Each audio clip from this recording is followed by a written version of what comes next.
Vamos a dar inicio a la primera mesa de conversación sobre movilidad sostenible. La creciente concentración de la población en las ciudades y el rápido crecimiento del parque vehicular plantea diversos desafíos en términos de movilidad urbana. La gran pregunta es, ¿cómo mejorar la calidad de vida de las personas mediante la planificación de una movilidad que posibilite desplazamientos más cómodos, eficientes y seguros a través de la integración de distintos medios de transporte? Esto al mismo tiempo que promueva sistemas más eficientes en el uso de la energía y responsable con el medio ambiente. No parece una tarea fácil, ¿cierto? Diversos actores se han aventurado a pensar y diseñar la movilidad desde la sostenibilidad y hoy queremos ponerlo justamente arriba de la mesa y debatirlo. Abrimos entonces la primera mesa de este salón, Desafíos para la movilidad urbana participativa, y le damos la bienvenida a la ministra de Transporte y Telecomunicaciones, Gloria Hood, ingeniera civil de la Pontificia Universidad Católica de Chile. Entre enero de 2010 y 2014 se desempeñó como subsecretaria de Transportes, donde coordinó la elaboración de la Política Nacional de Transporte y los planes maestros de desarrollo para el transporte público y los sistemas portuario y ferroviario nacionales, proponiendo una visión de largo plazo para el transporte chileno. Bienvenida, ministra. Luis Valenzuela, director del Centro de Inteligencia Territorial de la Universidad Adolfo Ibáñez y profesor asociado del Design Lab de la misma casa de estudios, arquitecto, magíster en arquitectura de la Universidad Católica de Chile y doctor en diseño por la Harvard University Graduate School of Design. Ha liderado investigaciones sobre nuevas metodologías para medición espacial de desigualdades, exploraciones en torno a territorios de extracción en el norte de Chile y estudios acerca de la accesibilidad a educación en las ciudades. Bienvenido, Luis. Amarilis Horta, directora del Centro Bicicultura, PhD en Filosofía, biciactivista, gestora cultural y docente universitaria de Filosofía y Estética, fundadora del Centro Bicicultura, ideóloga e impulsora de la Ley de Convivencia Vial y de la Reducción de la Velocidad en Zona Urbana, ambas recientemente aprobadas por el Congreso de Chile. Es conferencista, integrante de mesas técnicas y grupos de investigación, asesora experta en temas de movilidad, energía humana. Bienvenida, Amarilis. Rafael Valladares, consultor para Ciudad Emergente en el proyecto Ciudades Compartidas para el Desarrollo Sostenible, es ingeniero civil y magíster en gestión urbana de la Universidad Técnica de Berlín, investigador de la Universidad Nacional Autónoma de Honduras, trabaja actualmente en la tesis Estado del Arte de la Movilidad y Desarrollo Urbano Sostenible en Honduras. Junto a él está el señor Gustavo Mendoza, alcalde de la ciudad de Danlí, Honduras, en donde justamente se realizó el proyecto Calles Compartidas, del cual nos va a hablar Rafael. Bueno, desde sus distintas miradas sobre este tema, quisiéramos que nos compartieran sus experiencias de planificación en movilidad, profundizando en cuáles son los desafíos que enfrenta la planificación urbana para la promoción de una movilidad inclusiva y participativa. Para eso comenzamos con la ministra de Transportes, Gloria Hood, para que comparta su presentación con nosotros. Muchas gracias.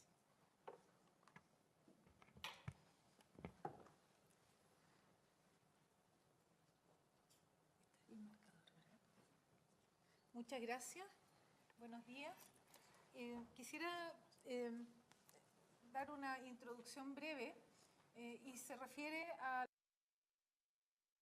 Preparada esta presentación, yo hablo de nueva ciudad. Gracias.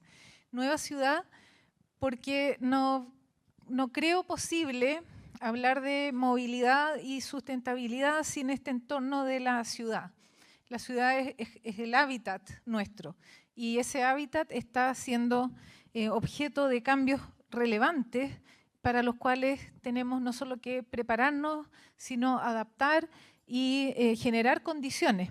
Independientemente de lo que aparece muchas veces como las ciudades van a seguir creciendo, yo siempre escucho esta frase como esto no da para más, no cabe más gente, la gente se tendría que ir a otra parte.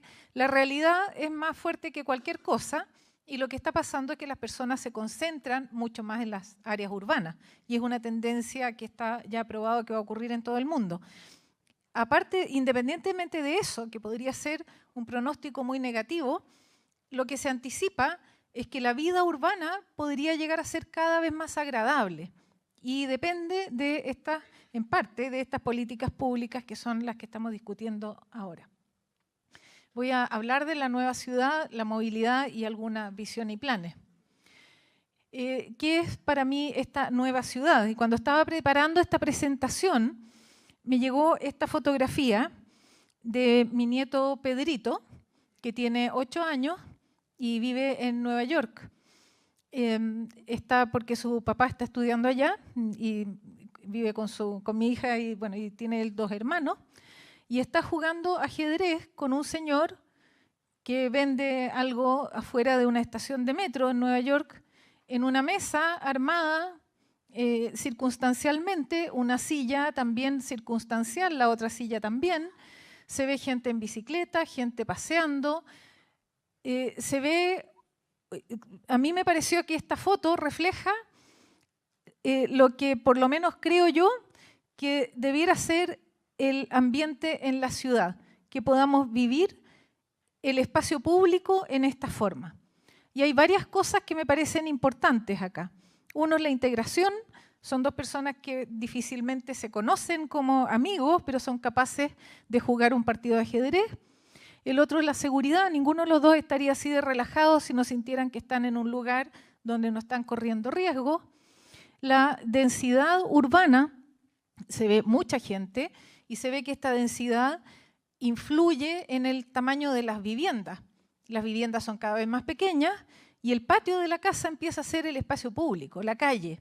Yo tengo tan marcado este lema que la calle es mi patio, que me regalaron una teterita grabada que dice la calle es mi patio, porque lo creo firmemente. Yo creo que este patio es el que nosotros vamos a tener que saber compartir y cuidar. La diversidad, además, está a decir completamente distinta a toda la gente que circula. Pedrito, su amigo o no sé, su conocido ajedrecista, son muy distintos y me parece que fomentar esta diversidad, el hecho de que haya personas de distintos lugares, distintos orígenes, conviviendo en un lugar compartido, le da una tremenda riqueza a estas áreas urbanas. Este espacio público compartido, entonces, para mí es uno de los focos de la política pública que determina las acciones respecto a movilidad y nuevas ciudades. ¿Qué pasa con la nueva ciudad? Primero, tiene nuevos habitantes. Y me fui a la Oficina de Censos americana a ver la distribución de población. Chile en el año 90 tenía esto que es lo que se conoce habitualmente como la pirámide de población. Al año 2020 está previsto que esta pirámide cambie completamente su forma. Aquí están los rangos de edad, hombres y mujeres, y se ve que la pirámide se distorsiona y que hay una expectativa de vida que se refleja claramente en forma que empieza a ser casi como, va a tender a ser más bien un rectángulo.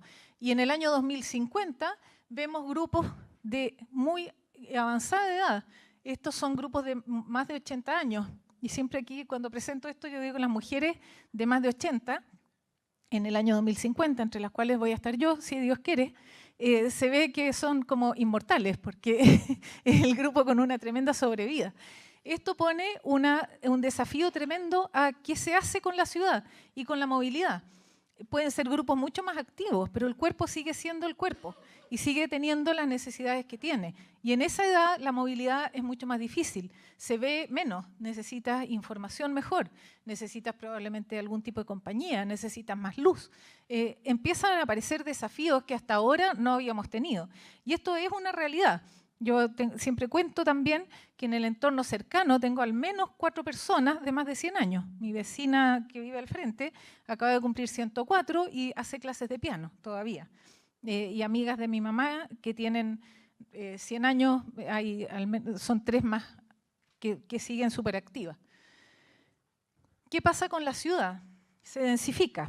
Aquí hay un análisis de la consultora Arthur D. Little basado en datos de Naciones Unidas y aparece cómo la población urbana crece significativamente entre 2010 y 2050 y la población rural disminuye. ¿Y qué pasa con la demanda por movilidad urbana? Esto está en trillones de pasajeros kilómetros por año, en cambio porcentual. Entre 2010 y 2030 hay un aumento de los kilómetros recorridos por las personas de 68% y 55% adicional en 2050. Entonces tenemos una sociedad más concentrada, de más edad, más diversa y mucho más móvil. Mientras más desarrollo tenemos, más viajamos y más disfrutamos de movernos. Entonces también hay un desafío inmenso sobre cómo responder con políticas públicas. Y hay 3 grupos de temas de los cuales tenemos que preocuparnos. Uno es el planeta, y esto se llaman las 3P. Para los que están familiarizados con los sistemas de concesiones, antes se hablaba del PPP, que era el Private Public Partnership, que son las colaboraciones público-privadas. Ahora hay otro triple P, que es el planeta primero, y toda la preocupación por las emisiones, ruidos, todo lo que afecta la calidad del ambiente. Las personas, el caos de tráfico, la seguridad, la congestión, el efecto en la calidad de vida, y probablemente aquí es donde estamos más enfocados en este foro, y después las inversiones, los retornos, que tiene que ver con la infraestructura, con la capacidad del transporte público, con motorización creciente, con limitación de espacios de estacionamiento. Aquí hay 3 ámbitos de trabajo muy fuertes para la política pública. Después, ¿qué pasa con las nuevas ciudades? Las nuevas ciudades también están en distintos rankings. Y aquí uno empieza a mirar en qué estado está, por ejemplo, Santiago de Chile comparado con otros. Y acá tenemos un índice de movilidad urbana. Aquí están los que están bajo el promedio, los que están en el promedio, los que están por sobre. Chile está un poquito por encima de la mitad de los que están en el promedio. Se ve bien aspectado en ese sentido, en que no está en un estado de deterioro de movilidad urbana que pudiera significar una tarea imposible de abordar. Pero tenemos un desafío grande para llegar a tener el tipo de movilidad o la calidad de movilidad que muestran todas estas ciudades, que son de países de ingresos muy altos. La sorpresa es que esta movilidad la vamos a ver ahora en esos países, está también dando un vuelco importante. La nueva ciudad cuenta con herramientas que antes no contaba. Por ejemplo, estos son gráficos de tweets emitidos desde iPhones y Androids en un momento específico. Esto es Iquique, Alto Hospicio, esto es Temuco, Padre Las Casas. Y podemos ver la concentración de personas casi en línea cada, no sé, 15 minutos. Cuando yo salí de la universidad, esta información, por supuesto que no existía, y lo más cercano era hacer una encuesta origen-destino y mediciones de flujo. La encuesta origen-destino se hacía una cada 10 años. Después de hacer la encuesta se procesaba y, sin exagerar, entre 3 y 4 años después de la encuesta recién uno tenía las matrices origen-destino, porque las cosas eran bastante estáticas. Entonces 10 años después uno seguía trabajando con esos datos y era más o menos confiable.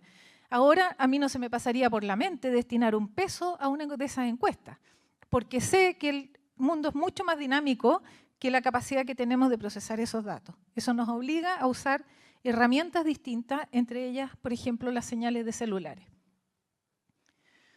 ¿Qué pasa como política pública? Y esta es una de las definiciones más importantes que nosotros tenemos que abordar.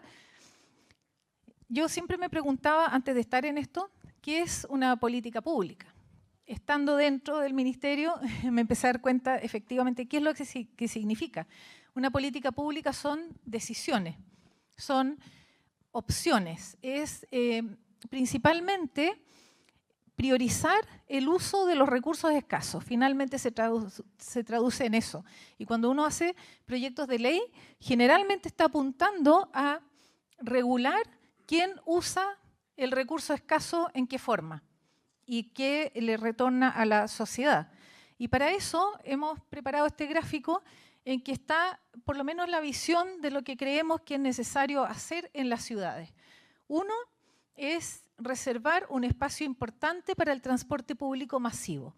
Y en este compromiso del transporte público estamos realmente con todos los recursos y todas las posibilidades de fortalecer y mejorar el transporte público.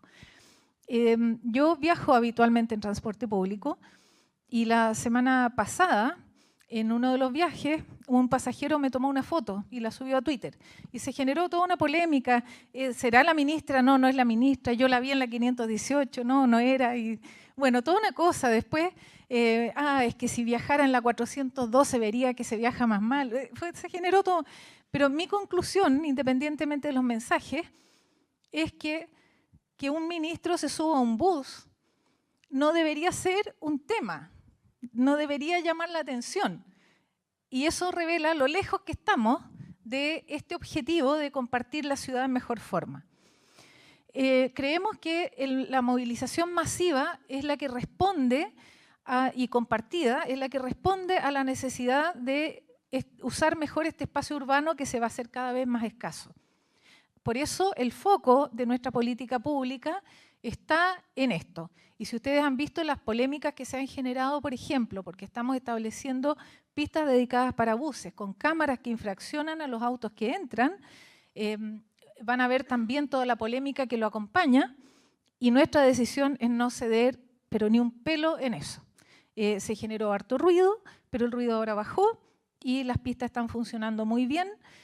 Son soluciones muy efectivas.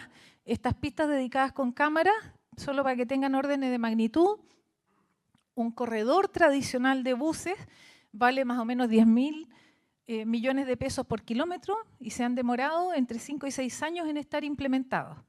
Una pista dedicada para buses con cámaras vale del orden de 50 millones de pesos por kilómetro y en 3 o 4 meses la tenemos implementada.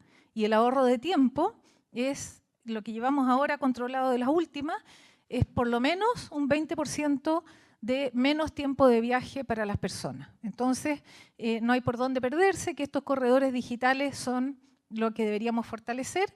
Acabo de ver en Chicago que hay corredores donde el bus además tiene una tecnología que puede ir actuando los semáforos, de manera que se va dando la prioridad al transporte público. Eso es foco central para nosotros y por eso hay tanta inversión en metro propuesta. El presidente Piñera anunció 3 nuevas líneas de metro, estamos duplicando el objetivo de crecimiento de número de kilómetros de metro por año respecto a las últimas décadas. Así que esto es un foco central. Después hay un espacio para automóviles reducido y sujeto a ciertas condiciones, posiblemente a menos estacionamiento, más restricciones de uso con tarifa. Es algo que está todavía en discusión. Es necesario tener espacio para autos porque hay todavía viajes que se tienen que hacer en esa forma. Y después un espacio muy grande dedicado a modos no motorizados. ¿Y por qué? Porque creemos que en compartir este espacio público los modos no motorizados son protagónicos. Y es la forma en que vamos a tener para hacer notar una distinta calidad de funcionamiento de la ciudad, un distinto ritmo de funcionamiento. Queremos también que esto esté acompañado por un concepto que nos parece fundamental, y que es la igualdad en lo público. Se ha hablado mucho de la igualdad entre las personas y nosotros creemos que hay desigualdades comprensibles que yo llamo de puertas adentro. Uno puede entender que una persona que le fue mejor tiene una casa más grande y otro que le fue más mal tiene una casa más chica. Pero es muy difícil entender que porque uno vive en un barrio mejor tiene un mejor entorno y porque vive en un barrio más pobre tiene un entorno más feo. Yo viví hace muchos años en Washington, D.C., en una condición bastante dura porque estaba mi marido enfermo, teníamos todo un contexto muy, muy complejo, en un barrio bastante pobre, pero al lado había un parque maravilloso. Y ese parque a mí me mejoraba la vida. Eso me quedó muy marcado. Y yo creo que estos espacios públicos de alta calidad a uno le transmiten el mensaje de que uno es un ciudadano respetado. Yo creo que eso es un concepto que tenemos que fortalecer mucho. Así que pensando en que este es nuestro objetivo, por aquí nos estamos moviendo, es que tenemos el desarrollo de las políticas públicas. En cuanto a movilidad, si uno mira las proyecciones de la OCDE a través del International Transport Forum, tienen una proyección de reducción del uso del auto de 63% a 50% en 2050 a partir de políticas que ellos han establecido. Este mismo estudio dice que en América Latina, desde 41% podría crecer a 70% el uso del auto si es que no se toman acciones concretas de política pública que lo controlen.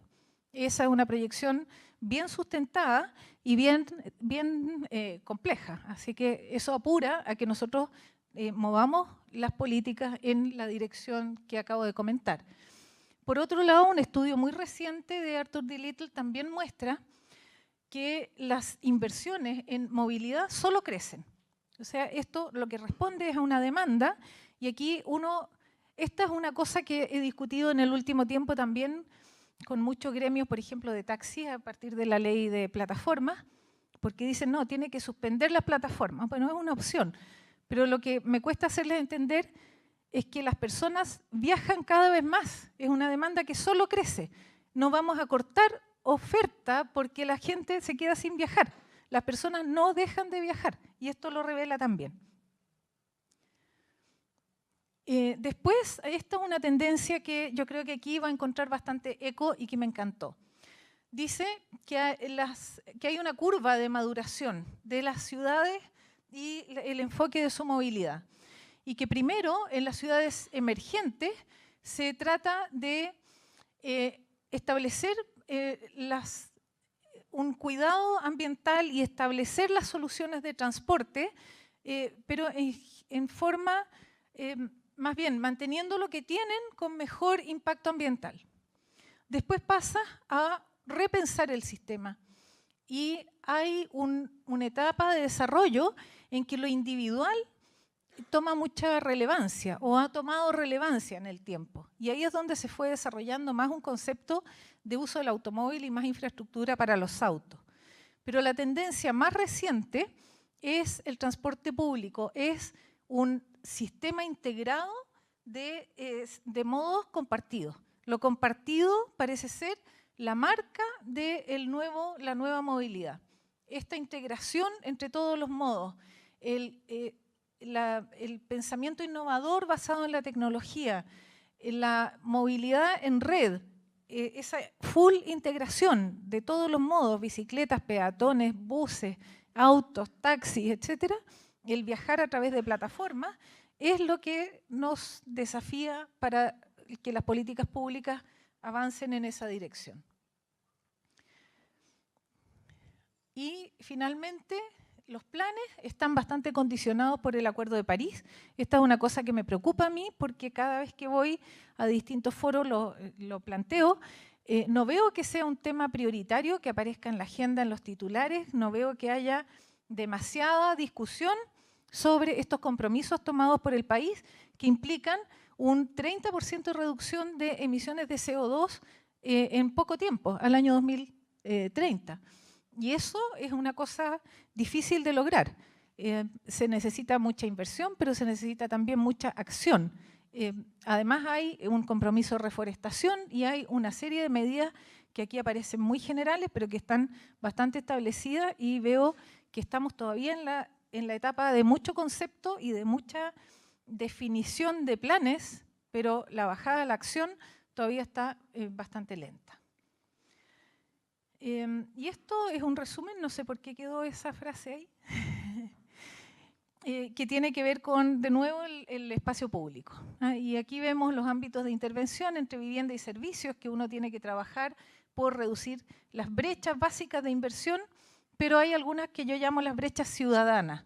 En transporte tenemos que resolver estas brechas ciudadanas, que todos tengamos acceso a la misma calidad, al mismo tipo de transporte, y que podamos hablar de esta igualdad en lo público. Y lo mismo pasa, y principalmente, con el espacio público. Esa es una brecha ciudadana que, a mi juicio, representa una deuda tremenda que tenemos que resolver. Acá, en resumen, los planes en los que estamos trabajando nosotros: el plan de transporte tercer milenio, que es el que se presentó en la campaña del presidente Piñera y que apunta muy fuertemente al transporte público, transporte en rieles, y que estamos ahora materializando en las nuevas licitaciones también de transporte público en las regiones. Creo que hay que hacer un cambio grande en la ley de subsidios para que el transporte público efectivamente mejore en las regiones, cosa que hasta ahora no se ha logrado a pesar de los grandes montos que entregamos. Y el impacto urbano del transporte, que es una preocupación, tema de preocupación, porque como ustedes ven, para mí el transporte es funcional a lo que queremos de ciudad, a la vida que queremos tener. Y para eso estamos trabajando. Muchas gracias. Perdón, me falta un ejemplo, una cosa, que esta me gusta mucho.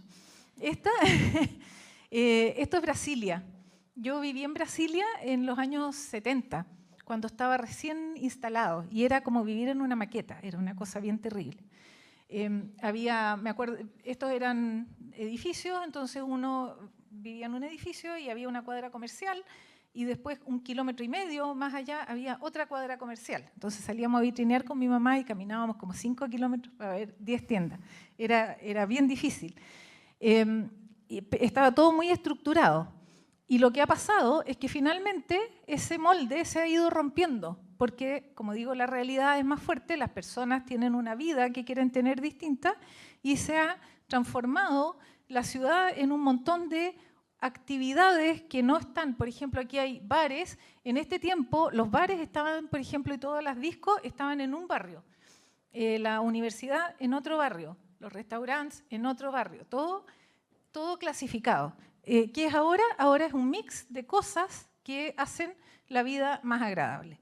Creo que esto es el tipo de cosas con las que nosotros tenemos que mirar y escuchar principalmente qué es lo que las personas quieren. Ahora sí pueden aplaudir. Gracias.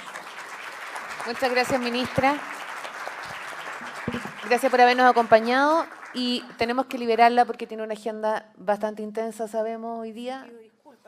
Pero gracias por haber estado en este Salón de Urbanismo Táctico. Muchas gracias. Felicitaciones por el trabajo que están haciendo. Gracias. Ahora le damos la palabra a Rafael Valladares, consultor para Ciudad Emergente por el proyecto Ciudades Compartidas para el Desarrollo Sostenible. Muchas gracias. Buenos días a todos, o buenas tardes, casi. Bien, primero, antes de comenzar, mi agradecimiento a Ciudad Emergente y a todas las personas aquí presentes, el señor alcalde Gustavo Mendoza por aceptar esta invitación. Y pues bien, mi nombre es Rafael Valladares, soy ingeniero civil y gestor urbano, pero hoy les voy a presentar, hoy vamos a hablar un poquito acerca del proyecto que ya previamente explicó Javier, solo que mi opinión no va como ingeniero en esta ocasión, va más como ciudadano, como persona que vive justamente en esta ciudad. Ya Javier explicó dónde está ubicado Danlí. Danlí es una muy pequeña ciudad, una pequeñita ciudad localizada al este del país, a unos 90 kilómetros de la capital, Tegucigalpa. Y esto es justamente cómo se ve la ciudad, una ciudad de unos 85,000 habitantes en su casco urbano, un poco más de 200,000 en todo el área municipal. Y esto es como era Danlí en 1974. Y justamente esto es Danlí hoy en día. Ustedes ven un poquito cómo se ha ido expandiendo, cómo ha ido creciendo la ciudad, no necesariamente de manera organizada, lo cual pues, y ante la falta también de sistemas de transporte público eficientes, pues trae muchos problemas, ¿no?, de movilidad y precisamente de accesibilidad a lo que es el centro de la ciudad. El centro de la ciudad de Danlí es un área más o menos de unas 27 hectáreas.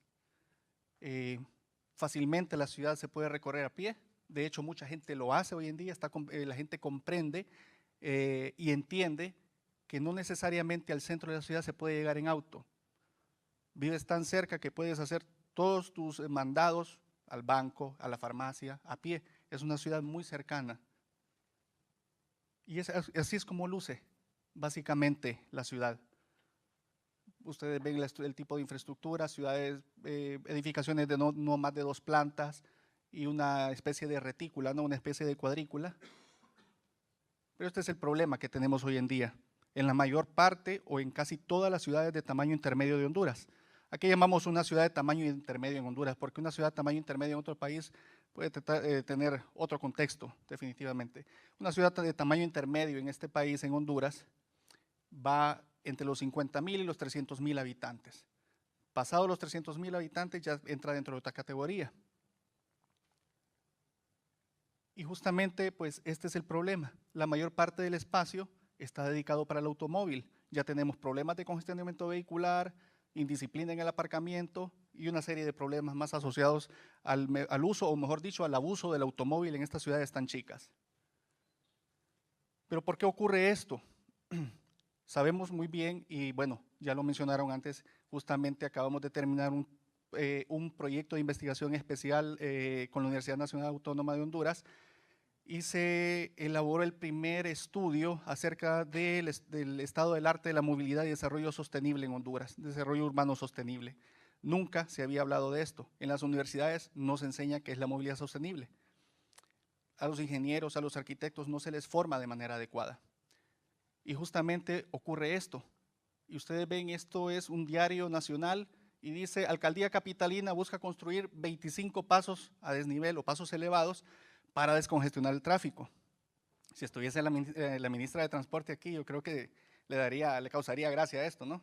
Porque eso es evidente. Esto no resuelve a largo plazo el problema del congestionamiento vehicular, y ciudades como Danlí, de la escala de Danlí, o de otras ciudades en Honduras, no pueden aplicar este mismo tipo de soluciones. Entonces, ¿qué fue lo que se hizo? Bueno, este es el problema, justamente en Tegucigalpa pasa esto, ¿no? Me tomé esta imagen prestada, urge que amplíen el bulevar. Esto ha pasado desde hace como unos 15 años en Tegucigalpa. Yo mismo, como ingeniero, creía que esto era la solución hace como unos 12 años. Ahora ya no pienso igual. Y pues lo que buscamos es hacer de las ciudades espacios más vivibles para las personas, ya como lo mencionaba Javier, espacios más humanos. Finalmente en las ciudades vivimos seres humanos, vivimos personas, no viven automóviles. Y esto es lo que tratamos de explicar y hacer entender a las personas. Pues en base a estos 4 objetivos que ya explicó Javier, se trabajó. ¿Cómo se trabajó en la ciudad de Danlí? Bueno, el proyecto liderado por Ciudad Emergente involucró al Comité Danlidense de Desarrollo de esta ciudad, también a la Alcaldía Municipal, y desde ahí se empezó a generar o a invitar a las personas a participar del proyecto. Y esto es un poco de manera inversa a lo que sucedió en Guatemala, ¿no? Donde desde la población se involucró a las autoridades. Más allá de que busquemos mejorar los espacios públicos del centro histórico de la ciudad, la pregunta correcta o una pregunta mucho más importante sería: ¿cómo lo hacemos? Y bueno, ¿cómo también hacemos entender a las autoridades locales del país que es así como se debe de priorizar los modos de transporte en la ciudad? Más allá de seguir los enfoques tradicionales de transporte, que lo que te dicen es: construye más puentes, amplía carreteras. Las ciudades intermedias del país no tienen tantos recursos como para estar invirtiendo en pasos elevados, etcétera, etcétera, ¿no? Y de esa manera no vamos a resolver el problema de congestionamiento vehicular de este tipo de ciudades que año con año siguen creciendo. Paradójicamente, el 71% de la población en esta ciudad va al centro histórico de la misma, no va en auto, va a pie, o va en taxi, o va en bicicleta, pero solo el 29% posee auto. Contrasta con el espacio dedicado, ¿no? 71% del espacio dedicado solo para el automóvil. Y esto ya lo explicó Javier. Bueno, se hizo una suerte de intervención en 4 cuadras de la ciudad y nos quedamos básicamente con esta calle peatonal acá. Esto es como luce antes de la intervención la calle, ¿no? Esto es como se ve. Esto es justamente después de la intervención, de la aplicación de las tácticas. Y ustedes empiezan a ver la diferencia entre este espacio en el que casi no hay personas, no hay nada, más que autos, a este espacio en el que ya ustedes pueden ver personas, niños, madres, padres de familia jugando con sus hijos y haciendo uso del espacio público. Hay que entender que las calles también son parte del espacio público de la ciudad. Todo este proceso involucró autoridades locales, policía de tránsito, a quien hubo que solicitar el apoyo para poder hacer la intervención, autoridades locales, Cámara de Comercio, instituciones, colegios, escuelas, universidades, a todo mundo se le invitó a participar. Y justamente esto es lo que logramos con la participación ciudadana, involucramos a toda una ciudadanía. Y hay una anécdota bien interesante, bien curiosa. Cuando estuvimos pintando, un día antes del lanzamiento comunicacional, que fue el 25 de mayo de este año, llovió tremendo, como no había llovido. Parecía que estaba en contra de nosotros el clima y se borró toda la pintura. Eso fue algo, hay que decirlo, o sea, en cierta medida nos desmoralizó un poquito, ¿no? Pero lo que nos levantó el ánimo fue lo que sucedió al día siguiente, a las 6 de la mañana, unas cuantas horas antes del lanzamiento, de la inauguración del proyecto, ya con la pintura borrada. Apareció de nuevo toda la gente que nos ayudó a pintar y dijeron, y esta frase me quedó muy grabada, y me dijeron, no se preocupe, vamos a ayudar porque no vamos a permitir, los ciudadanos, los estudiantes me dijeron, no vamos a permitir que la gente se burle de nuestro proyecto. Ya lo sentían como propio. Ya no era el proyecto de Ciudad Emergente, era el proyecto de los estudiantes, era el proyecto de los danlidenses. Como bien mencionó Javier, se realizó el primer ciclopaseo en la ciudad. Fue todo un éxito y se ha generado una suerte de bola de nieve, ¿no? En donde cada viernes se reúnen los ciclistas y cada vez más se está invitando más gente a participar. Esto no sucedía así por así. Y gradualmente se fueron realizando actividades y nosotros ni siquiera nosotros teníamos que pedirle, y lo digo yo como en mi opinión personal, no teníamos que ir a pedirle que participaran. Ya la gente se acercaba a la alcaldía, se acercaba al equipo de Ciudad Emergente para decir, miren, nosotros queremos participar, queremos hacer esto. Se creó un espacio para la ciudadanía, empresas privadas patrocinaron torneos de ajedrez, incluso nos visitó la Cámara de la Orquesta de la Universidad Autónoma, que tocó un día antes en la catedral, y al día siguiente, tras ver el espacio intervenido, dijeron, ok, ¿podemos tocar en la calle? Sí, perfecto, hágalo. Y ustedes tienen se desarrollaron muchísimas actividades. Y empezó a suceder algo en la calle. Pero lo interesante es todo el aprendizaje, todo lo que aprendimos nosotros de esto, ¿no? No les voy a mentir, hace como 10 años o más, se había intentado peatonalizar esto sin éxito.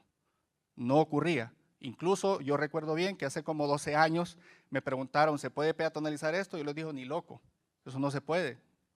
Hoy yo soy un defensor de esto, ¿no? Esto me enseñó el urbanismo táctico, de manera personal, ¿no? Se hicieron obras de teatro en la calle.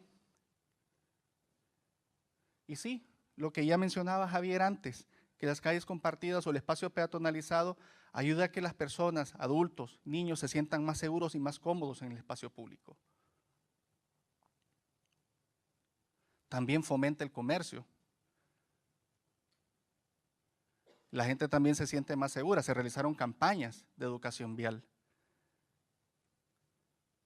Y más allá de que se evalúe como bueno o muy bueno el proyecto, lo que se genera es un impacto de carácter inmediato en la ciudad, ¿no? El 74% dice que sí, que apoya que la calle se quede.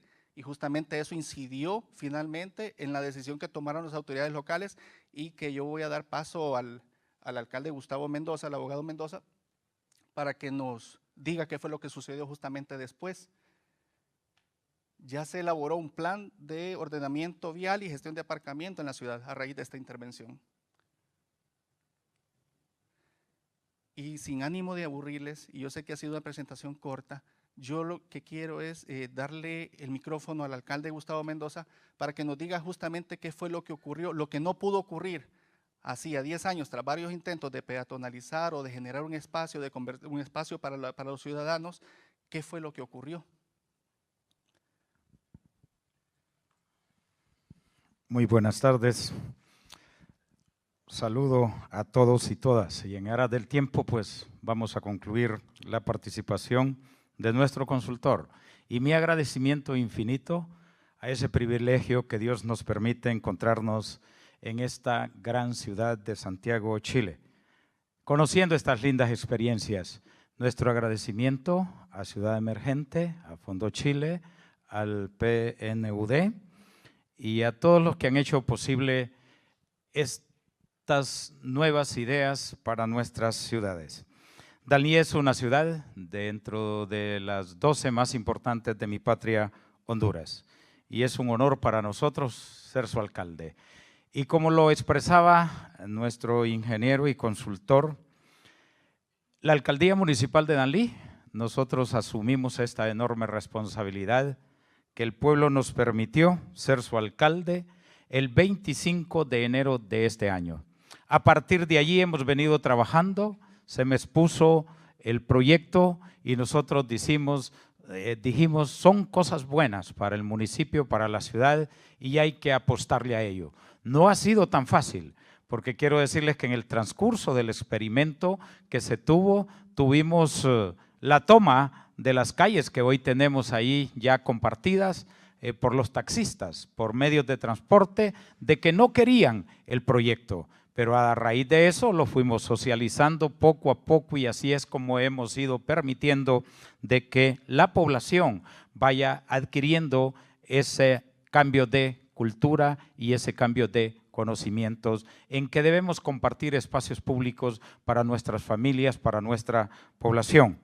Y es así como se logró en una sesión de corporación, que una vez hecho ya todo el experimento, el tiempo se nos terminó, entonces logramos que a través de nuestra iniciativa y nuestra participación y conciencia en los concejales o regidores que nosotros le llamamos allá, sacar un acuerdo corporativo que aquí se lo traemos a Javier Vergara, porque con estos fondos de la cooperación de Chile hemos logrado entonces ya disponer que una parte, una de las cuadras de las calles quede ya para calles compartidas y la otra semipeatonal, donde poco a poco vamos a ir haciendo una remodelación que nos va a permitir que la población entonces vaya diciendo el proyecto es extraordinario.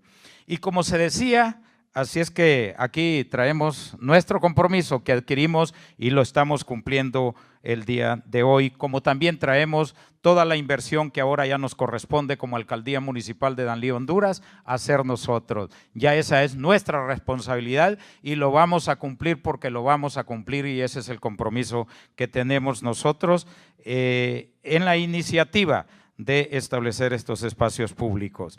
Y como se decía, esas calles nos están sirviendo para tantas cosas bonitas que la población antes no lo tenía. Podíamos ver el antes y el después en las filminas que nos ha presentado el ingeniero Valladares y vemos que este compartimiento para nosotros es tan importante y conjuntar esa voluntad de diferentes organizaciones como CODANDE, la Alcaldía Municipal, participación de Cámara de Comercio, de empresarios, que esto es lo bonito. Quiero decirles que mi querida Danlí, Honduras, produce uno de los mejores cafés del mundo, donde allí tenemos ya participación de diferentes microempresarios, de emprendedores, y se los digo esto, el año pasado Taza de la Excelencia en Danlí se ganó un productor de una comunidad que se llama Las Delicias El Porvenir Danlí, Honduras, donde pudo vender en la historia del mundo, nadie ha vendido el café más caro como el de Danlí, que es el primer municipio productor de café a nivel nacional, el tercero a nivel de Centroamérica y el sexto a nivel de todo nuestro continente latinoamericano. Entonces el café es uno de los grandes rubros y allí se está vendiendo ya en calles compartidas. Y otra de las cosas grandes que mi Danlí produce y que esto es también los mejores puros del mundo, que aquí se los exhibo, no hay lugar a duda, manos prodigiosas de una forma artesanal, se producen cientos de marcas de puros y esto es una cajita de esta ya le vale $125 y lo producen mujeres y hombres en las diferentes fábricas que tenemos. Esta es Plasencia y qué lindo cuando en Europa, cuando en Asia, cuando en Estados Unidos y en otros países del mundo se hacen las ferias para ver marcas de tabaco y Plasencia, Danlí, El Paraíso, Honduras, Centroamérica ha ganado primer, segundo y tercer lugar con sus marcas de puro. Así que aquí vamos a ver quién va a ser beneficiado con quedarse con esto que produce mi querida Danlí. Entonces, estos espacios nos están permitiendo que los empresarios, microempresarios puedan ir a exponer en algunos kioscos que vamos a elaborar también allí, coloniales, muy bonitos, para que puedan entonces exponer sus productos y venderlos para cuando llegan los turistas de diferentes países del mundo. Contentos, mi agradecimiento nuevamente, Javier, a todo este equipo de trabajo que está haciendo posible hacer cambios en nuestras ciudades. Mi agradecimiento nuevamente y Dios me les bendiga a cada uno de ustedes. Muchas gracias, Gustavo Mendoza y Rafael Valladares. Ahora me gustaría cederle la palabra a Luis Valenzuela, director del Centro de Inteligencia Territorial de la Universidad Adolfo Ibáñez. Muchas gracias. Bueno, buenas tardes ya. ¿Cómo están todos? Alcalde, acuérdese, estoy sentado a su lado ahí por el cafecito ya. Se ve, el aroma está delicioso. ¿Vieron? Hay que promoverse. Quiero agradecer, esperando que salga la presentación, a los organizadores del evento, de compartir un estudio. Yo creo que el ser capaces de no solamente generar estudios como este de urbanismo táctico, sino que además compartirlo y hacernos comentarlos y conocerlo, finalmente nos hace ir avanzando en el conocimiento. Yo voy a hacer una presentación, espero que complementaria a muchas de las cosas que se han ido hablando. Básicamente en el Centro de Inteligencia Territorial nos dedicamos mucho a la evidencia en la ciudad. Y voy a presentar los indicadores de bienestar territorial, o IBT, los cuales vamos a ver en una metodología aplicada de dos formas, de una forma remota y de una forma directa, ¿no? Pero, ¿por qué los indicadores de bienestar territorial? Que tiene que ver un poco con la ministra mencionaba de los acuerdos de París con respecto a mejorar la calidad de vida de las personas y la calidad de salud de las personas. Porque efectivamente, tal como ella también dijo, el desempeño de las políticas públicas en el territorio está directamente relacionado a una adecuada priorización y focalización. Eso es con relación a las políticas públicas en general, pero aún más las que influyen en el territorio, las que influyen en nuestras áreas urbanizadas y cada vez más pobladas, tienen aún más especial cuidado con respecto a su distribución espacial o su comportamiento espacial dentro del territorio. Las políticas públicas, por ende, ¿no es cierto?, pueden tener un buen desempeño espacial o un mal o peor desempeño espacial de acuerdo a cómo consideramos esa priorización dentro de nuestras ciudades. Por ende, la evidencia que nosotros construimos está tremendamente focalizada a poder dar un apoyo complementario a todo tipo de diseño de políticas públicas y su implementación en estas ciudades. ¿Y por qué? Porque la adecuada priorización depende a su vez de poder generar un diagnóstico. Y ese diagnóstico nosotros creemos que tiene que ver no solamente con la caracterización, sino que la evidencia, la cual basa ese diagnóstico para poder entender, una vez que hacemos intervenciones como las que hemos estado viendo, efectivamente cuánto más estamos mejorando, ¿no es cierto? Y cuánto podemos hacer rendir más esa focalización.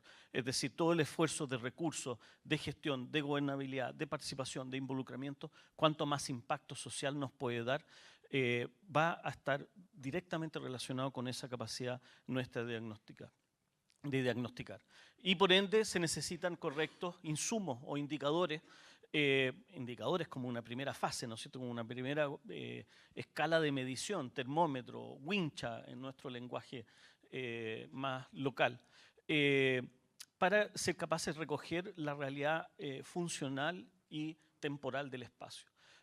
Funcional en el sentido de cómo los ciudadanos lo estamos utilizando o más probablemente lo utilizamos, y temporal, digamos, cómo eso además va cambiando en el tiempo y cómo va además cambiando de acuerdo a diferentes percepciones de personas. Y aquí me amarro bastante con algo que ya puso sobre la palestra Javier, ¿no es cierto?, Amartya Sen, Premio Nobel de Economía, de la libertad como desarrollo. Y en ese sentido, ¿no es cierto?, que el desarrollo no está hoy día solamente vinculado a los ingresos, a cuánto tengo yo de remuneración en mi bolsillo, sino a las capacidades que yo puedo como persona, como individuo, de desarrollar, a esas capacidades de cómo puedo optar a ellas. Y por ende esas capacidades para poder optar a ellas dependen no solamente de las libertades individuales, que son opciones que cada uno de nosotros como sujetos tiene en nuestro ámbito, en nuestra vida, sino que también dependen de un acuerdo colectivo de nuestra sociedad para darnos esas capacidades. Finalmente, si nos ligamos a la presentación de la ministra Hood, ¿no es cierto?, un sistema de transporte público masivo es un acuerdo social para otorgarnos capacidades individuales. Para que yo pueda movilizarme de un punto A a un punto B, necesito que acordemos como sociedad un sistema que me permite ese transporte masivo, no solamente en su diseño, sino que en su gestión, su implementación, su mantención, etcétera, etcétera. A eso se refiere, ¿no es cierto?, Amartya Sen. ¿Cómo lo elabora él? Esto va a ser un gráfico muy corto. En el fondo, que estos funcionamientos, ¿no es cierto?, que son finalmente nuestras decisiones, cuando logramos tenerlas funcionalmente y temporalmente, como decimos, depende de poder ejercer esas capacidades para una persona, oportunidades prácticas. Y esas dependen de tres grandes bloques, de tres grandes características. Los productos básicos, comida, educación, salud, etcétera, etcétera. Las características personales, la edad. Ella hablaba, ¿no es cierto?, la ministra, con respecto a la movilidad a medida que nuestro rango etario aumenta. Obviamente esa movilidad también cambia y no es comparable con otra, y tenemos que tener no solamente transporte público, sino que veredas para poder acoger esos requerimientos de movilidad, por ejemplo. Pero también al medio, y el cual nos convoca como Centro de Inteligencia Territorial, el entorno. Y dentro del entorno está el entorno físico y está el territorio. Por ende, el territorio puede ser y es un elemento que dispone o puede activar capacidades para funcionar de una persona. Por ende, aquí lo que estamos mirando es la movilidad desde otra perspectiva, no de la perspectiva del eje mismo de movilidad, sino de la accesibilidad, ¿no es cierto? La movilidad se produce porque nosotros buscamos acceder a una serie de elementos que requerimos y que optamos y queremos tomar esa decisión. Ir a un colegio, ir al doctor, ir a una plaza como el parque que la ministra mencionaba en su estadía en la ciudad de Washington, ¿no es cierto? Y por ende, esa movilidad o ese desplazamiento tiene que ver también con esa accesibilidad, y también podemos mirar el territorio de la ciudad, no solamente en el sistema de movilidad, sino que además cómo tenemos la distribución de esta accesibilidad. Por ende, esa libertad como desarrollo no es solamente la movilidad en cuanto al eje, como hemos venido a ver, sino que lo que quiero complementar es con la accesibilidad. Es del punto A al punto B, ¿no es cierto? ¿Y cuál es la distribución de ese punto B, que es ese elemento al cual yo quiero ir, o el elemento C? Y así sucesivamente nos vamos a encontrar que nuestros territorios nos permiten más accesibilidades a cosas o menos accesibilidades a menos cosas. Y aquí vamos a ver los ejemplos. Este es un trabajo que recién entregamos, de hecho, el lunes, lo cual estamos haciendo mediciones en 50 ciudades latinoamericanas comparativas de 5 indicadores de bienestar territorial a través de interpretación remota de imagen satelital, cosa que sean todos transversalmente comparables. Nos tiene tremendamente entusiasmados y tremendamente agotados y fatigados con la cantidad de trabajo. Primero, esta es la ciudad de Guatemala. Traje uno de los ejemplos de las 50 y tantas ciudades de Centroamérica y Latinoamérica, las cuales, midiendo la expansión de la ciudad, ¿no es cierto? La ciudad no solamente se densifican, sino que además se expanden. Tenemos el fenómeno que ya lo dijo Lefebvre en 1970 de implosión y explosión de manera simultánea, ¿no? Lo cual nos da, en este caso, un crecimiento del 31,4% entre el año 2000 y el 2018. Tenemos otros rangos intermedios que no valía la pena traer.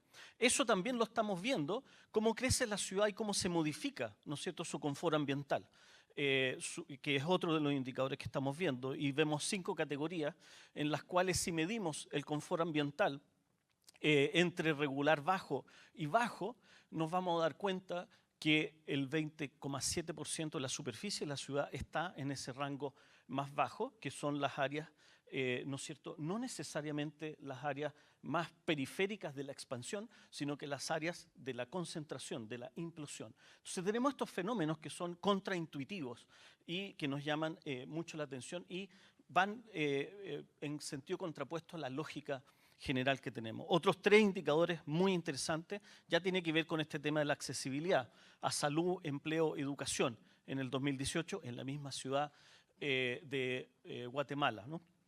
En la cual tenemos educación, que un 15,6% de la superficie está más de 30 minutos caminando, en este caso. La caminata es la movilidad más democrática que hay.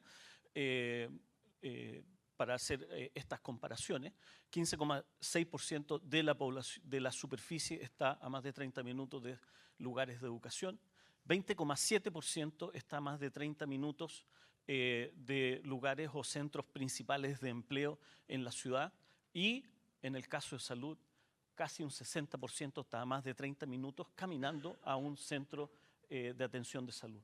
Y esto ya nos habla, ¿no es cierto?, de ciertas tensiones o los estrés que podemos tener de la movilidad, pero con respecto a la accesibilidad. Finalmente, estos 5 indicadores nosotros los constituimos en un indicador sintético que está puesto en 5 categorías de nuevo, y si volvemos a mirar los regular bajos, lo estamos viendo y lo estamos graficando manzana por manzana, aludiendo, ¿no es cierto?, a una concepción de la condición de bienestar territorial. Y nos encontramos, esto está mal la cifra, es 33%, discúlpenme. Un 33% es un tercio de la superficie de la ciudad, está en un rango de bienestar territorial regular bajo y bajo. Si nos vamos a otro tipo de indicadores que hemos hecho, que son indicadores de segregación, y ya comparamos otras ciudades, ahora el caso de una ciudad chilena, esta es la 5ª ciudad más grande, o la 5ª área urbana o conurbación más grande de Chile. Los chilenos acá presentes, no sé si alguno la reconoce. ¿Sí? ¿Paloma? Quillota, La Calera, La Cruz, ¿no es cierto? La 5ª conurbación más grande de Chile. Y vemos, no voy a explicar todo, son niveles educativos y exposición de segregación, y aquí está la clusterización de segregación. Verde es segregación alta, concentrada estadísticamente en el espacio de altos ingresos. Rojo es el inverso, altamente concentrado espacialmente de bajos ingresos, ¿no es cierto? Y vemos las divisiones, cómo se empiezan a suceder. Pero La Calera, Quillota, que está puesta acá, forma parte de una conurbación mucho mayor del Gran Valparaíso con Limache, y cuando empezamos a ver las distribuciones de nuestras concentraciones de segregación, empezamos a ver también que las condiciones de accesibilidad van a tener tremenda varianza y realidades muy diversas en el territorio. Van a estar presentes, ¿no es cierto?, alcaldes de Frutillar, en lo cual también nos encontramos otro tipo de ciudades intermedias donde tenemos grandes polarizaciones, casi de 50 y 50% entre lo que se conoce como Frutillar Alto y Frutillar Bajo. Y cuando vemos eso en un sistema más complejo urbano que va desde Puerto Montt hasta Frutillar en la parte más norte de este sistema lacustre que tenemos en Chile, ¿no es cierto?, nos encontramos con estos tipos de patrones de divisiones o de agrupaciones y concentraciones territoriales en nuestros sistemas urbanos más complejos, como están funcionando y creciendo. Paloma, no sé si acá me pueden activar el video.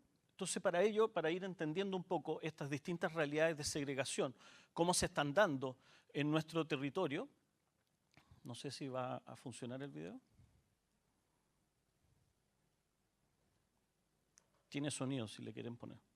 Lo que hemos visto es un indicador de bienestar territorial directo, ¿no es cierto?, basado en data que se va produciendo en el sector público.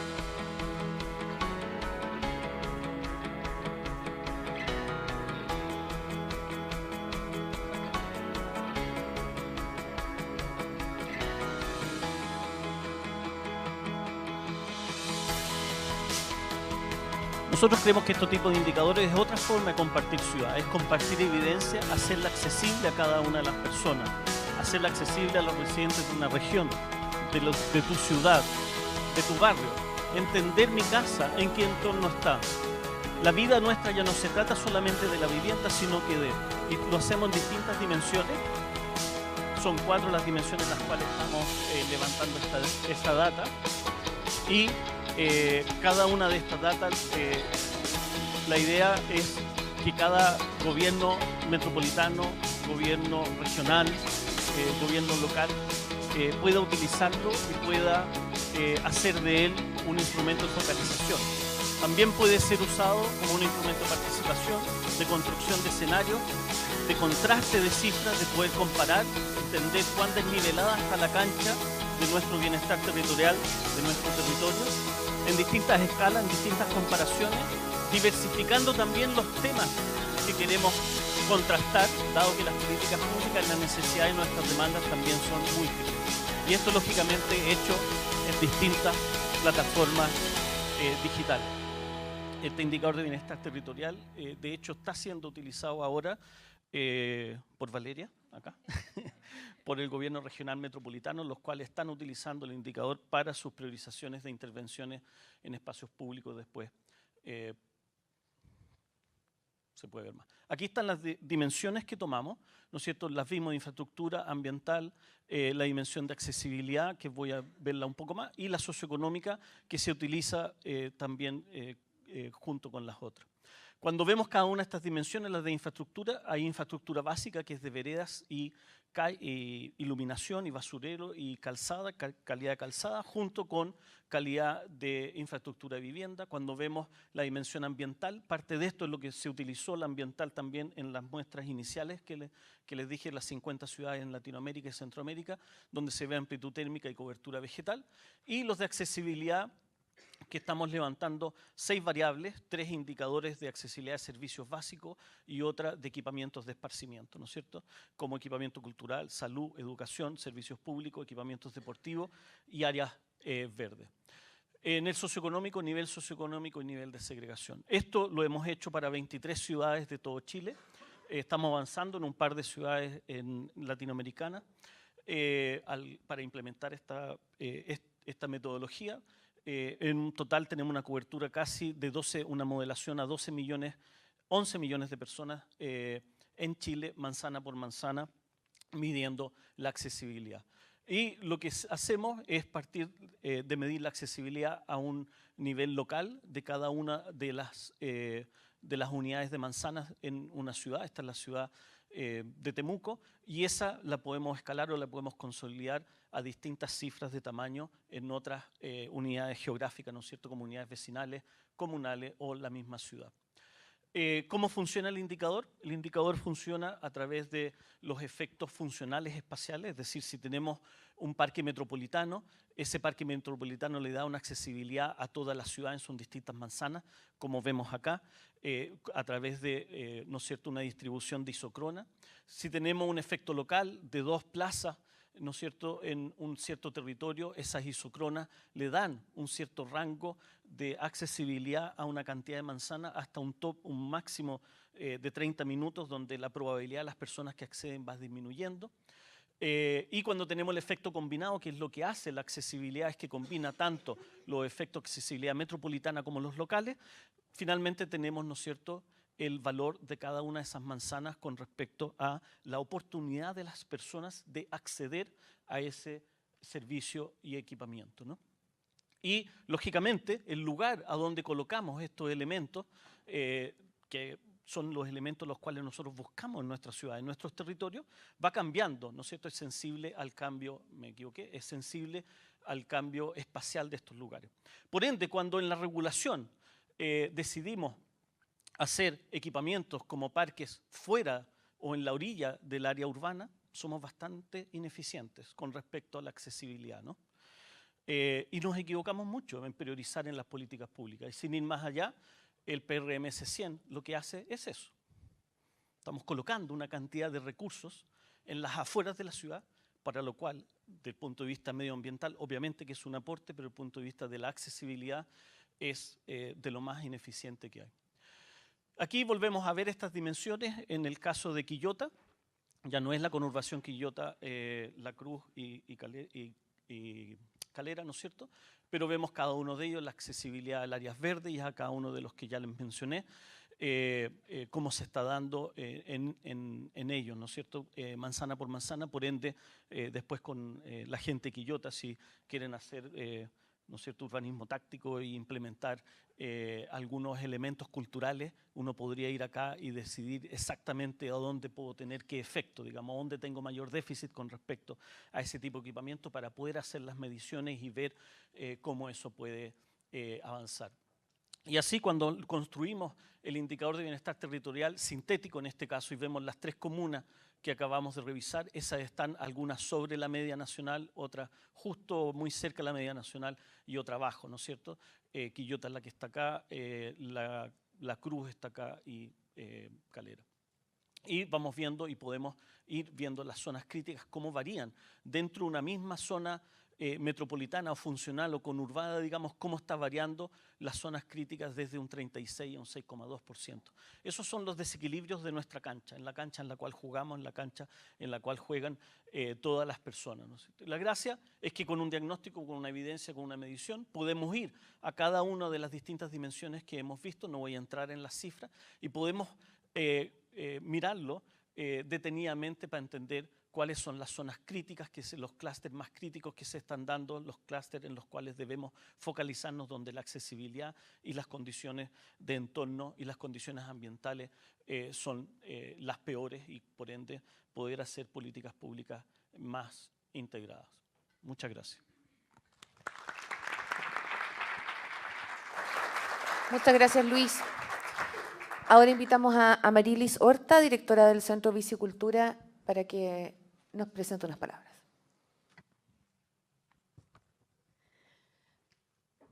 Bueno, yo no traje presentación, lo que quiero es invitarlos a una reflexión y contarles un poco de la experiencia que nosotros hemos tenido como organización ciudadana, funcional, de gente sensible a los temas de ciudad, que nos reunimos hace ya casi 11 años bajo el nombre de Centro de Bicicultura, y contarles que nosotros, el equipo que partimos, digamos, no somos necesariamente fanáticos de la bici o de la gente que le pone nombre a la bicicleta y la ama y duerme con ella, sino que más bien motivados por pensar en la bicicleta como un instrumento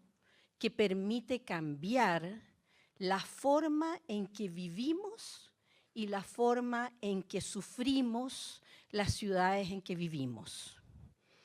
Para nosotros, el tema de la movilidad es un tema de acceso. Por eso coincido absolutamente con el expositor anterior. Cuando nosotros nos movemos de un punto A a un punto B en la ciudad, lo hacemos para llegar a un destino, para hacer algo. Y si analizamos los índices de movilidad, vamos a ver que mientras más pobre es la gente, mientras está en estratos socioeconómicos más bajos, menos se mueve. ¿Por qué? No porque tengan menos necesidades de movilidad, sino que porque no acceden, no pueden pagar el costo del viaje. Nuestras ciudades están llenas de oportunidades producidas por municipios, por políticas públicas, por entidades públicas que se preocupan de hacer centros de educación gratuita, eventos, cursos, talleres, etcétera, pero la gente no puede llegar hasta ellos. Si nosotros seguimos mirando este tema del acceso y de la movilidad, vamos a ver de que los más perjudicados en esto, los que tienen tasas de movilidad más bajas, son las mujeres, los niños, los adultos mayores. Es decir, tenemos aquí un cuadro en donde es importante incidir, hacer cambios reales para democratizar nuestra sociedad, para democratizar el acceso a la cultura, al trabajo, a las oportunidades. Por otro lado, cuando nosotros pensamos en la bicicleta, pensamos también en un instrumento para paliar todas las consecuencias que trae el cambio climático, el trastorno que está sufriendo todo nuestro planeta en este sentido. Sabemos, por otra parte, de que la vida se alarga, somos cada vez más longevos, la tecnología médica permite de que en muy mal estado de salud continuemos viviendo muchos años, y también sabemos que cada vez se adelanta en edad los problemas que padecemos del corazón, de la diabetes, de la obesidad. Esos son problemas que se producen por la forma en que vivimos.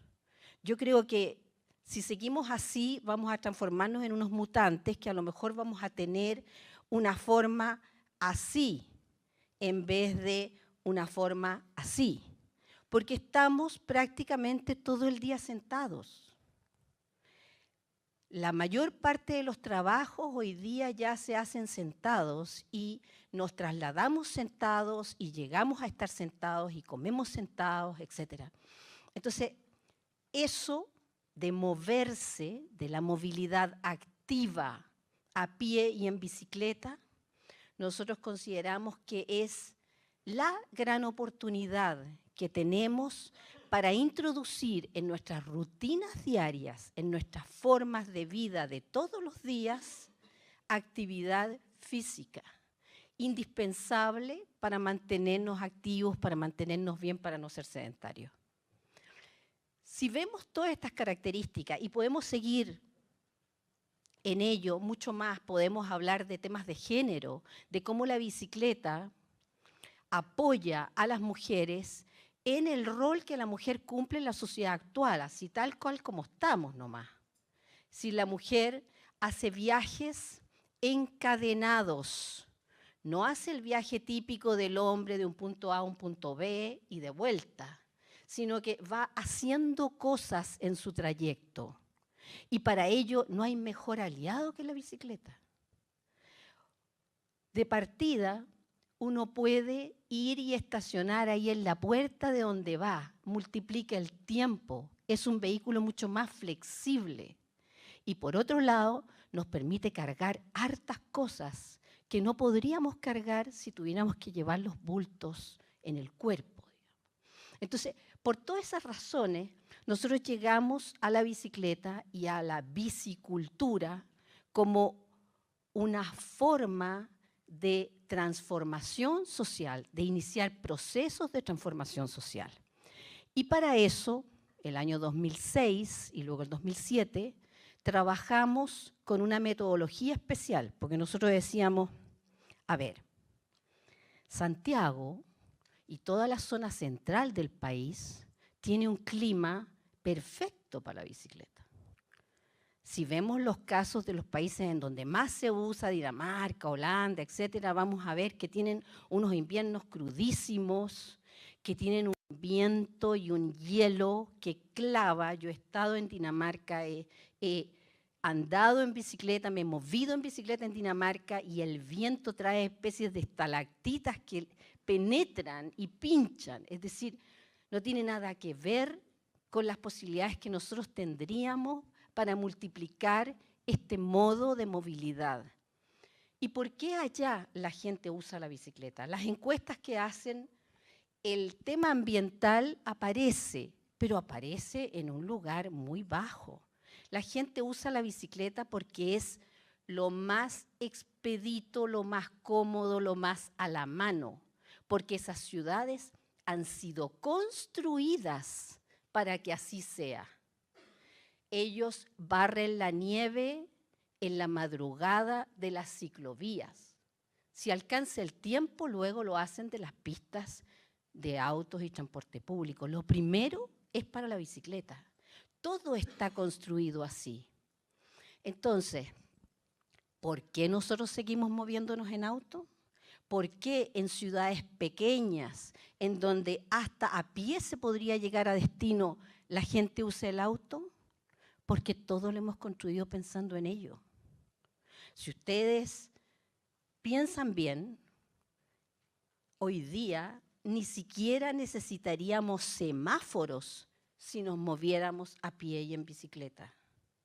Hemos cedido todo el espacio de nuestras ciudades a una forma de movilidad que es cada vez más insostenible ambientalmente, cada vez más dañina para la salud y cada vez cumple menos con su propósito.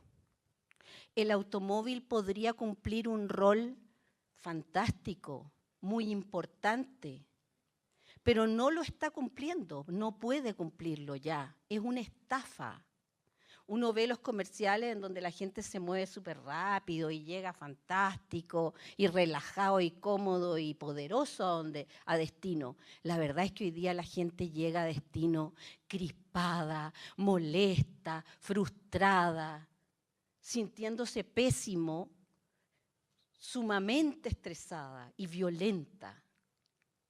Eso no le hace bien a nadie. Y por esa razón nosotros, como les decía, el 2006-2007 más o menos empezamos a trabajar con una metodología que permitía iniciar un proceso de transformación social de más largo plazo, que implicaba hacer alianza con mucha gente, con muchos intereses diversos, para poder crear, establecer un nuevo consenso social que revalorizara la bicicleta, que revalorizara al ciclista, que le subiera el pelo a este modo de movilidad y que hiciera posible que mucha gente accediera a él. Para eso nosotros hicimos, trabajando con innovación participativa, se llama la praxis, la metodología que utilizamos, hicimos el 2006 un primer mapa de acción común. ¿Esto qué significó? Significó reunir a la comunidad ciclista para ver cuáles eran todas aquellas dimensiones sobre las que había que actuar para producir un cambio, pero un cambio de la sociedad toda. No solamente en transporte, sino un cambio en educación, un cambio en cultura, un cambio en salud, un cambio en todo a través de la movilidad en bicicleta. Y ese mapa de acción lo reprodujimos luego el 2007 con funcionarios públicos que estaban en Ministerio de Transporte, en Ministerio de Vivienda y Urbanismo, en municipios, etc. Y de ahí nosotros establecimos 12 dimensiones sobre las que había que actuar y como 125 líneas de acción. La gente que participó en esas dos instancias tuvo dos cambios. Primero, un cambio perceptual. Ya los ciclistas no pensaron más de que había que construir ciclovías simplemente y con que si llenábamos de muchas ciclovías la ciudad íbamos a resolver el tema. La simplificación del tema se acabó. Se vio cuán complejo, cuán integral era el cambio que se tenía que vivir. Y para eso nos dimos cuenta que teníamos que hacer estas alianzas. En 10 años, si ustedes miran hacia atrás, las personas que viven en Santiago de Chile pueden ver el cambio que ha habido. El movimiento ciclista chileno es un movimiento fuerte, es un movimiento articulado y es un movimiento que ha generado alianzas con otros sectores. Hoy día tenemos una red nacional por la convivencia vial que está integrada como por 150 entidades que van desde el Automóvil Club, las organizaciones de peatones, de motociclistas, de ciclistas, no solamente de Santiago, de todo el país, y de víctimas de siniestros de tránsito, gente de universidades, especialistas, muchas escuelas de ingeniería, los campos sostenibles de las universidades, en fin, hay un conglomerado de la sociedad civil que está por estos cambios. Y hemos impulsado 2 modificaciones legales que acaban de ser aprobadas después de muchos años de gestiones. Una es una gran reforma a la ley de tránsito que se llama Ley de Convivencia Vial o de Convivencia de Modos, que formaliza e integra con seguridad al tránsito a la bicicleta y que va a comenzar a operar el 15 de noviembre, y la ley que reduce la velocidad máxima en zona urbana de 60 a 50 kilómetros por hora. Esa era una piedra en el zapato que prácticamente parecía imposible de transformar. Nosotros les planteamos, les pedimos que piensen lo siguiente: no es posible conseguir la democratización del espacio público, no es posible conseguir que la movilidad activa sea la forma de movilidad predominante si no ponemos limitaciones al automóvil. Las limitaciones al automóvil son impajaritables dentro de este proceso. Es necesario reducir los estacionamientos. Es necesario encarecer los estacionamientos. Es necesario poner a dieta las pistas de los autos. Hay que reducir las pistas de los autos a nivel de todo el país, porque necesitamos que haya un control natural de la velocidad. No que tengamos que estar llenando de cámaras, llenando de carabineros, llenando de topes, sino hacerlas tan angostas las pistas que no se pueda ir más rápido que a 40, 50 kilómetros por hora en ciudad. Y tenemos que hacer un trabajo a nivel de todos los municipios para aprovechar la reforma que viene y reducir en todos los lugares en que haya mucha afluencia de público y en los sectores de viviendas a 30 kilómetros por hora, en escuelas a 20 kilómetros por hora. Necesitamos que haya este tipo de cambios para que realmente veamos que la tendencia a vender autos y a usar autos se rompa de una vez por todas y logremos que la movilidad activa y sostenible y beneficiosa para todos las que lo usamos y los que no, sea la forma predominante